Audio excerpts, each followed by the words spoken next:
G'day, my name's Tomo and welcome back to another episode of Tomo's Tune-Ups. On this episode, we are talking about the front lower shock mounting pin. So this is a pretty common item to seize inside the top upper control arm on a classic Mini or Moke, and is worthwhile replacing if you're having any sort of troubles trying to get it in or out, or even it just has pitting and rust on it because it's been sitting in there for the last 65 years. So these come as a complete assembly. It comes with a nut, it comes with 2 flat washers and a spacer.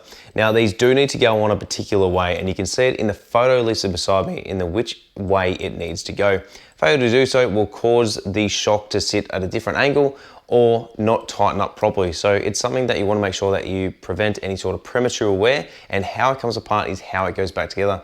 Tomo's quick tech tip here is when you pull it apart, take a photo. That way when you go to put it back together, you know how it came apart, and saves you trolling the internet trying to find a description how this thing goes back together and which way it goes. So they are quite inexpensive and a really easily replaceable thing that if you are doing any sort of suspension work on your classic Mini, you might just be replacing the front shocks or even doing a suspension upgrade.